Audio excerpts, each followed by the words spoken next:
welcome back. This is boy again, Adamslink. How you guys doing? Good morning, good afternoon, good evening, depending on where you are watching this video from. Please try as much as possible, guys, as usual, to support your boy. Like this video, comment, share it on all the platform. Follow me on Instagram, Twitter, Facebook, Adamslink, and make sure you subscribe and click the bell notification to get updates anytime, any day I upload. And firstly, guys, let's talk about Chidinma. It's not the Chidinma the singer, Chidinma the sugar daddy killer, according to police. Well, there's new update. Of course, you guys know Chidinma has been coming out doing some interviews, confessing to the killing of Super TV CEO Usifo Ataga. She said categorically that she was the one that did all the idiots hat. She has confessed on numerous interviews. But surprisingly, yesterday, this girl is taking back her words. Yesterday, she said she's not the one involved or even acted or was the one that killed Usifo Ataga. But they paraded you, they did some interviews, and you categorically admitted to the crime.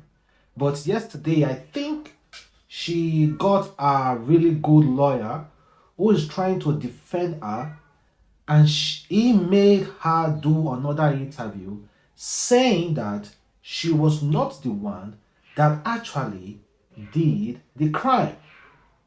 Well, guys, without further ado, let me play you the video of what she recently said in an interview. He has issue with his wife, so but his children is what is targeted as family man. He wasn't into happy married life or something. It was just more of catering for his kids. Before I was leaving, he stood up to lock the door. But when I got in, I was knocking. As there was no answer, I opened the door, was already open, like it wasn't locked. And the duvet was on the floor, plus pillows. The bed, the couch was facing the door, and the bed was stained with blood already. And the floor where he was blood, and then music was on, the TV was on. The room was already disarranged, like someone broke in. Then I saw him on the floor. I didn't know what to do. I took my things with his thing and left. I just did it. It's not like I had something to do with his death. I never had anything to do with his death. You heard him. You heard her clearly. She said she never had anything to do with his death. So I don't honestly. I think this girl has so many faces. Me myself, I don't even know when she is serious and when she's not serious. I don't know when she's sympathetic and when she's not. Well, let us see how the story will go, because I think now they are trying to pin it on his wife. You know, there's this report that have been going around that his wife had a lover, so they collided together to have Usifo's killed. And meanwhile, his wife currently is suing the blog 1 billion naira, an apology for reporting that idiot, according to her story. And now let us hear from a lawyer, apparently Chidinma's lawyer. Usifo is the third son in a family of 4. He has 2 elder brothers and a younger sister, and his siblings, they all live abroad. And Usifo grew up as a child who was raised by very good parents in a Christianly manner, and he is a guy who's always had business in his DNA. He's always liked to do business. But what I'll tell you about Usifo is that Usifo is very respectable. Usifo will never hurt a fly. Usifo loves people. Usifo goes beyond the immediate family to know his cousins, to know his uncles. I've had the very regrettable privilege of seeing that dead body 5 times. My cousin's hands were tied so badly that the rope entered his skin. The rope is right there as an exhibit with the police. That binding could not have been done by that lady alone. Not possible. Even if he was drugged, it is not possible, because I saw the lady and I saw my cousin. I said, this is not possible. Apart from the fact that he was tied, there were multiple stabs on his body. That is correct. Multiple. So that story of 2 stabs and neck is not true. He was stabbed in other places. His leg. In fact, in Yaba mortuary, the attendants were so dramatic that they told us clearly, the stabbing here was so bad that it's a hole. The guy stuck his 2 fingers into my cousin's body in my presence. I am serious.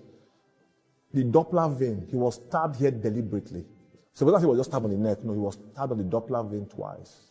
He was stabbed on his body multiply. So according to how this story is going now, I think Usifo's brothers and sisters abroad are the ones sending lawyer to fight for Chidinma, because they believe Chidinma didn't do that hard. So they are trying to get the truth. So they are sending lawyer now to actually know the truth. That's what I believe. That is what I see. So you can as well leave your comment below, guys, and let's see how this story will play out. Then meanwhile, let's move over to Olympic friendly. It seems like our own basketball men are really doing us proud. Recently, they trashed USA. Yes, I was really happy about that. And now again, as of yesterday, they also trashed Argentina. Of course, I'm really glad.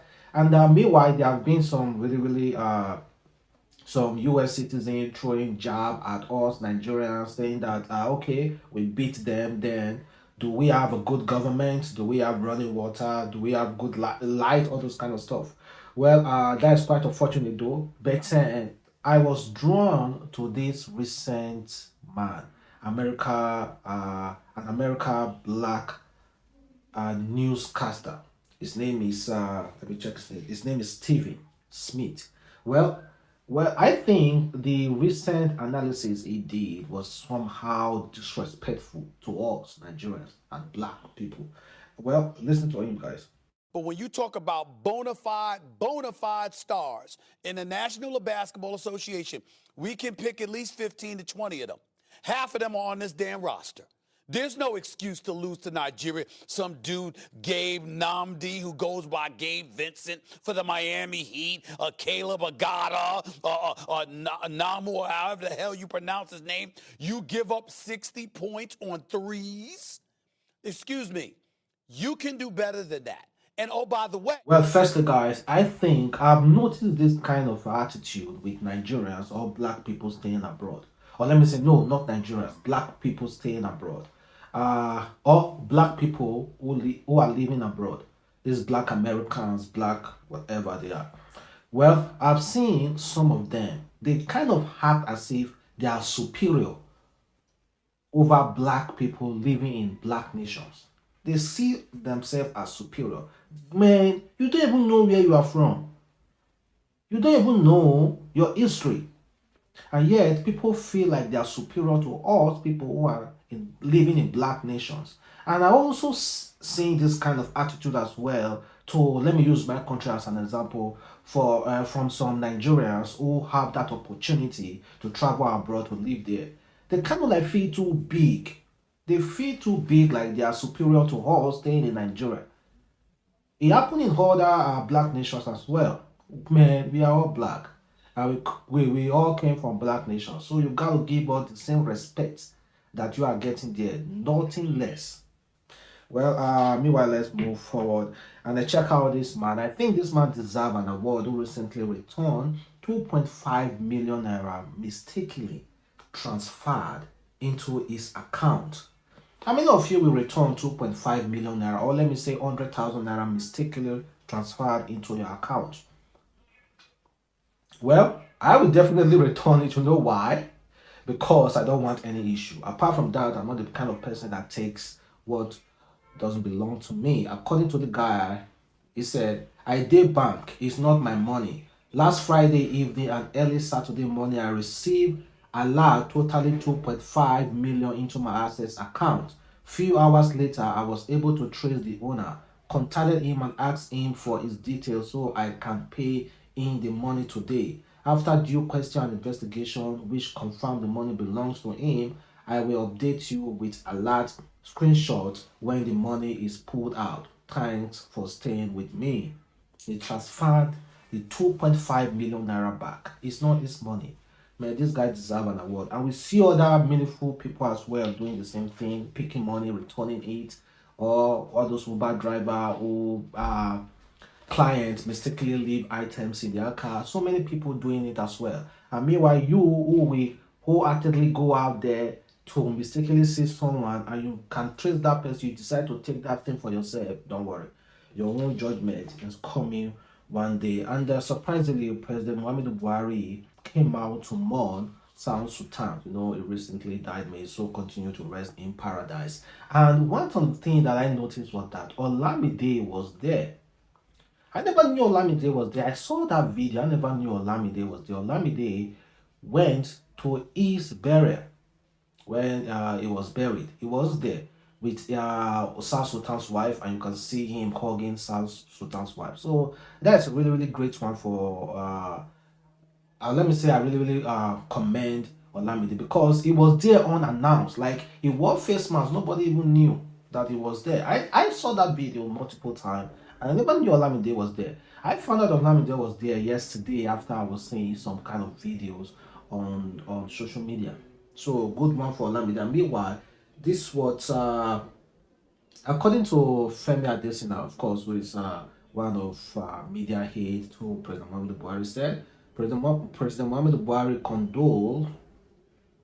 condoles with the Fassi family on loss of South Sutan. President Muhammadu Buhari extends heartfelt condolences to Fassaisi family on the death of renowned singer and songwriter South Sutan, age 44. The president noted that South Sutan, this means it's not only a loss to the Nigerian music industry but to the country as a whole. As a celebrated rapper, singer, songwriter, actor, he lived an example life, achieved several milestones in his career, and contributed greatly to our nation. And he also said some other things as well. I know people are being contemplating about, oh, is it the right time to start paying respect when you did not reach out to him while he was alive, while he was sick? You never came to be like, okay, are you okay? Donate some kind of money, I don't know. But people were already hammering on that as at yesterday, as at the day he died.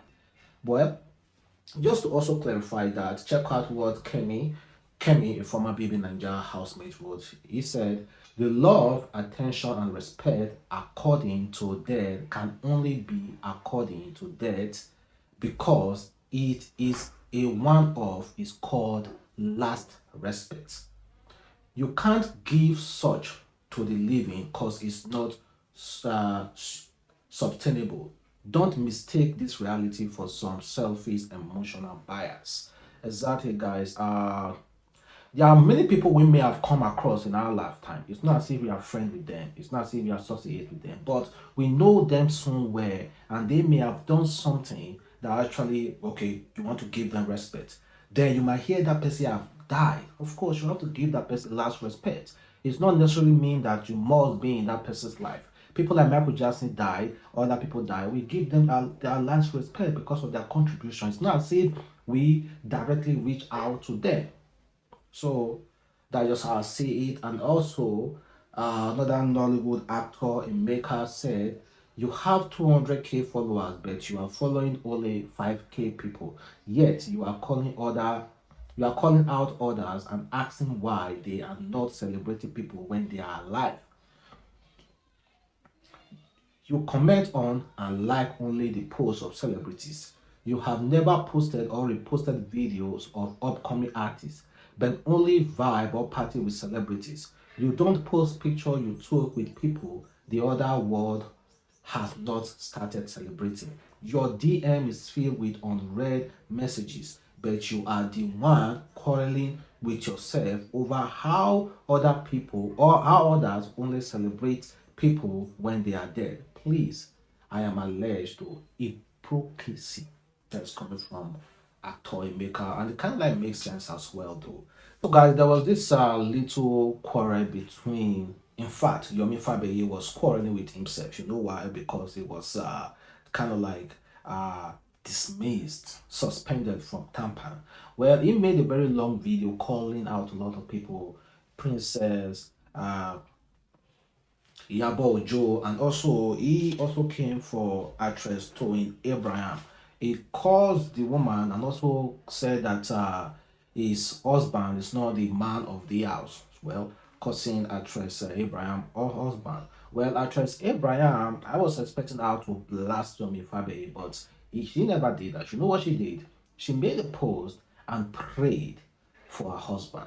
And let me just read some of it. She said, "My husband, you are the head. You shall not fear, you shall not fall. You will hear, you will understand. You will be a strong man. Forward ever, you will be heading towards the next level. The sea is unbreakable. The people of the earth will not see you. You will not lack money. You will be able to make money. Your hands will not reach the bottom of your pocket. Can't see goodness. Money can see goodness, but the power of God, you will not see evil. You are stepping on your feet. The people of the world will not stop you from being a good man. Thank for loving me and the children unconditionally. My heart just pray for you today. You will retire to reap the fruit of your labor, long by the authority of the Almighty. Thank you to my husband. I love you so much." So she was responding to Yomi Fabe by praying for our husband. Was the way, well, I love that kind of way of responding to people who think they can just talk and talk. Instead, you pray for that person they are trying to humiliate. That was a nice one, guys. And meanwhile, check out Senator Ali, a Nigerian senator, and the grammatical blunder he made. Well, he kind of like also corrected himself instantly after making that blunder. What all I can say is all is well, and we're expecting light at the end of the toilet, inshallah. At the end of the tunnel, not toilet. He meant tunnel, not toilet. Well, he corrected himself though, but I think we should forgive him for that though. And to end this video, check out a man spraying money in the street. Maybe he came to his village and he decided to show love by spraying money. Well, honestly, guys, let me ask you this question. If you were among that crowd, will you pick that money? Will you join them to pick money? Well, honestly, to me, I don't think I'm gonna do that. Even if the only way I think I'm gonna like collect money from that kind of person, honestly, is when he opened an online platform or when he announced to the villagers that okay, whoever need money or have a business plan should please bring his business, and then they will start giving money out. That is only when I will approach him and then seek for money. But spray money around, sorry, I don't know. You know, I have to be careful. People have to be careful. You don't know where someone is coming from, and somebody just starts spraying money. Man, you know, we have a lot of black magic in Nigeria, and all those things are real. So we really, really need to be careful the way we just go around picking money. And in fact, giving out money nowadays is not that